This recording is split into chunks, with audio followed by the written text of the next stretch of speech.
शादी के एक हफ्ते बाद ही सिराज का भाई अपनी पत्नी को छोड़कर प्रदेश चला गया था।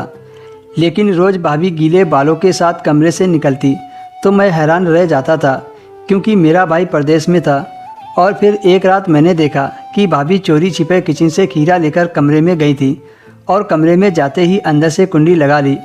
मैं चुपके से भाभी की खिड़की से अंदर झांकने लगा। सामने का मंजर देखकर मैं तो शर्म से पानी पानी हो गया, क्योंकि भाभी खीरा का जिस जगह इस्तेमाल कर रही थी सुनकर आपके भी रोंगटे खड़े हो जाएंगे। दोस्तों, यह कहानी शुरू होती है उस दिन से जब एक रात मैं किताब लेकर कमरे में टहल रहा था। रात गहरी होती जा रही थी, मेरे एग्ज़ाम चल रहे थे, तो मैं काफ़ी रात तक पढ़ाई करता रहता था। पूरा गांव जब नींद की आगोश में होता था तब मैं अपने कमरे में पढ़ाई कर रहा होता था। पिछले कई दिनों से मैं महसूस कर रहा था कि भाभी रात के उसी वक्त अपने कमरे से निकलती थी। 2-3 बार ऐसा हुआ कि रात को जागकर बाथरूम में जाने लगता था तो भाभी को अपने कमरे से निकलता देखता था। मैं उस वक्त नींद में होता था, इसलिए नज़रअंदाज कर देता था कि शायद भाभी को कोई काम होता होगा या फिर वह किचन में जा रही होंगी।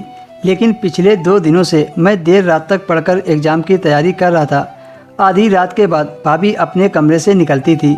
मैं उनको देखकर बहुत हैरान रह गया था कि रात को भाभी किचन में क्या लेने जाती हैं, जिससे उनके शरीर में काफ़ी बदलाव नज़र आ रहे थे और अजीब सी हरकतें करने लगी थी।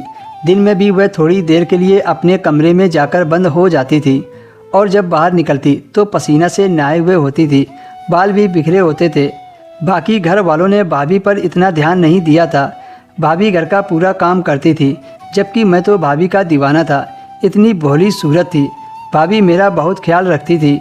आज रात मैं भाभी का बेसब्री से इंतज़ार कर रहा था और आज मैं देखना चाहता था कि इतनी रात को भाभी किचन में क्या लेने जाती हैं। जब रात काफ़ी गहरा गई तब भाभी के कमरे का दरवाज़ा अचानक से खुला और भाभी सीधा किचन में चली गई। आते समय वह हाथ में कुछ पकड़े थी। मैंने आज गौर से देखा तो पता चला वह रात में खीरा लेने जाती हैं, पर मैं अभी भी चिंतित था कि भाभी रात को खीरा के साथ क्या करती हैं, जिससे उनको इतना पसीना आता था और बाल भी बिखरे होते थे। अब मुझसे रहा नहीं जा रहा था। आज मैं पूरी सच्चाई जान लेना चाहता था। आखिर भाभी रात में खीरा का किस जगह इस्तेमाल करती हैं, जिससे वो पसीना पसीना हो जाती हैं। मैं जल्दी से खिड़की के पास जाकर देखने लगा। अंदर का नज़ारा देखकर मेरे रोंगटे खड़े हो गए।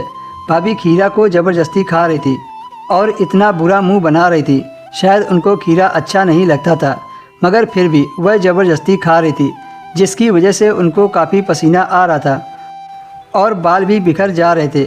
मैं चुपचाप वहाँ से वापस आया और सो गया। अगली सुबह मैं भाभी के कमरे में गया और खीरा खाने का कारण पूछा। भाभी ने जो सच्चाई बताई सुनकर मैं दंग रह गया। भाभी ने कहा, मैं खीरा अपनी मर्ज़ी से नहीं खाती, मुझे ज़बरदस्ती खिलाया जाता है।